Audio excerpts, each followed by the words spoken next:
Yop les potes, j'espère que vous allez tous très bien. Moi ça va super. Donc on se retrouve aujourd'hui déjà pour la première vidéo d'une longue série, je l'espère en tout cas, sur les résumés euh, des matchs de la Juventus.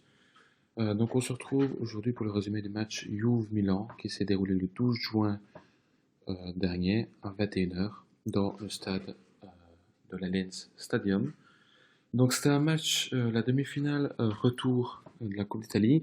Donc la phase aller s'était déroulée en mars dernier, si j'ai bon souvenir, et qui s'était soldé par un 1-1 avec un but à toute fin de match sur un penalty de Cristiano Ronaldo. Donc là, c'était une situation un peu compliquée. Donc on revient de 3 mois sans aucun match pour les joueurs à cause du confinement. Bon, je ne vais pas reparler encore de tout ça. Donc 3 matchs sans jouer, certes, ça fait plus ou moins un mois, grosso modo, qu'ils ont recommencé à s'entraîner. Mais là, directement, ils étaient remis directement au travail en demi-finale retour de coupe. Donc il y a quand même un gros objectif pour la Juve s'ils veulent faire le triplé. Pour la composition, rien de plus classique, on va dire, sous Sarri. Donc Buffon de cage, Danilo Alexandro comme latéraux, De Ligt et Bonucci en centrale. Au milieu de terrain, on retrouve Pjanic, Betancourt et Matuidi. Et en attaque, le trio offensif Costa, Ronaldo et Dybala. Donc, une composition qui ne choque pas, on va dire. Face à un Milan purgé de suspension et de blessure. Euh, suspension, il y avait Zlatan, il y avait aussi Théo Hernandez. Ce n'étaient pas les seuls. Donc voilà, donc on commence le match. Le match commence très bien pour nous. On joue très bien, jeu en une touche quasiment. Je crois qu'après 1 minute 30, il y a Costa qui tire à 2 cm du goal. Franchement, on entame le match super bien. À la 17e, il y a un peu de cafouillage dans la surface de l'AC Milan. Et là, il y a un bras de, de Calabria ou de Conti, à la latérale de mémoire. Donc, il y en a certains qui disent qu'il n'y a pas main, d'autres qui disent qu'il y a main. On va mettre ça au clair directement. On voit, même si c'est involontaire, il y a un mouvement de bras du joueur vers le ballon. Il y a contact avec le ballon, donc il y a main. L'arbitre a été voir la VAR. Et il faut, voilà, c'est pas parce que c'est Orsato, ça, l'arbitre, il faut arrêter. Donc, penalty, Ronaldo s'élance, et là, magnifique arrêt, parce que oui, c'est Donnarumma qui le repousse sur le poteau. Donc, le ballon repart, et là, qu'est-ce qui se passe? Danilo récupère le ballon un peu plus loin, et là, Rebic, le pied en avant, les crampons en premier sur le torse de Danilo, euh, un attentat. Quand j'ai vu arriver l'arbitre avec un carton rouge, je me suis dit, mais qu'est-ce qu'il fait?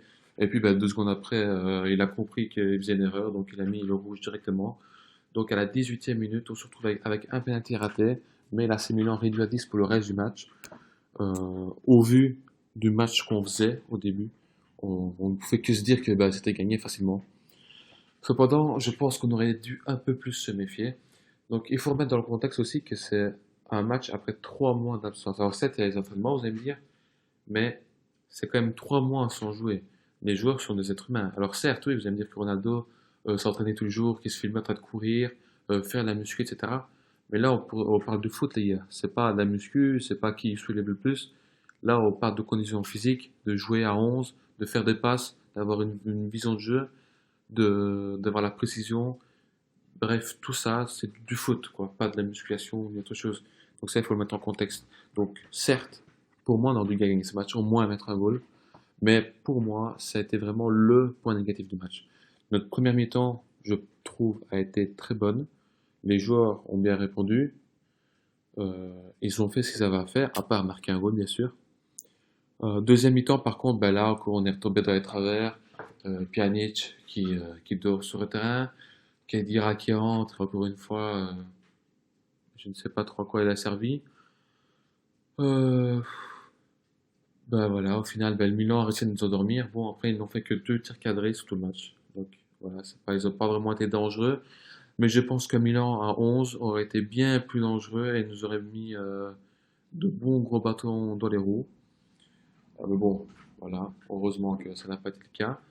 Donc le match finit sur le score de 0-0 et comme on a mis un goal à l'extérieur lors du match aller, on passe en finale, donc qui se déroule au stade de Rome ce mercredi 17 juin à 21h. On affrontera le Napoli qui ont réussi à se démener face à l'Inter. Donc voilà, pour faire mes tops et flops, donc simplement mes tops, Betancourt, une prestation que j'ai trouvé phénoménale. Défensivement, offensivement, il était partout, il faisait une, deux avec Dybala redescendait, lui montait, il allait centrer, il était à la récupération, vraiment une montée en puissance, franchement je l'adore. Aussi, un top qui n'a pas été dit partout, mais que je trouve qu'il a vraiment fait un bon gros match, c'était Danilo. Franchement, je trouve qu'il a fait un bon match, il a fait ce qu'il avait à faire. Bon, alors certes, il n'a pas fait, il s'est pas arraché non plus de tout ce qu'il a fait la saison, mais je trouve qu'il a fait un bon match. Et comme troisième top, je dirais De Ligt. Encore une fois, solide en défense, il a fait ce qu'il avait à faire. Il a fait les récupérations qu'il devait faire, franchement, top. Dans mes flops, Bernardeschi, encore une fois de plus, je pense que ça n'étonne personne.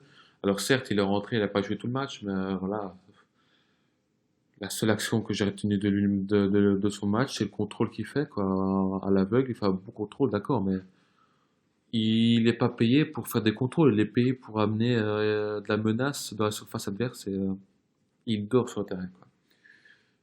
Pjanic aussi, hein, simplement Pjanic. Je ne sais pas trop à quoi il joue. C'est un joueur que j'adore, franchement, que j'ai défendu corps et âme, mais là, soit il doit vraiment se réveiller et montrer que c'est le Pjanic qu'on a connu, soit, écoute, franchement, j'ai pas envie qu'il parte, mais si c'est pour jouer comme ça, autant qu'il parte et qu'on prenne quelqu'un d'autre à sa place, parce que là, c'est plus possible. Et comme troisième et dernier flop, pardon, je dirais simplement, écoutez, j'hésite. Mais je pense que je dirais Bonucci. Alors pourquoi Bonucci dans flop? Euh, En fait, pour être honnête, j'hésite entre Costa et Bonucci, mais je pense que déjà Costa n'a pas joué tout le match. Comme Sarri a dit, il veut le préserver, surtout pour son état physique. Mais Bonucci, pour entre guillemets l'expérience que c'est, il faut qu'il remonte d'un cran et voilà. Maintenant, je pense que j'aurais pu dire un autre flop, mais je vais garder mon Bonucci. Donc voilà, je ne veux pas faire un format trop long, donc là on est sur 8 minutes de vidéo plus ou moins. Donc j'espère que la vidéo vous a plu. N'hésitez surtout pas à donner votre avis, que ce soit sur Twitter ou ici dans l'espace commentaire. Je vous répondrai. Vous pouvez être totalement en désaccord avec moi, hein, chacun son avis, pardon. Et tout le monde a la possibilité de penser autrement. Donc voilà, donc on se retrouve très bientôt pour le prochain match de la Juve. Donc voilà, j'espère que la vidéo vous a plu. On se retrouve bientôt. Ciao les potes.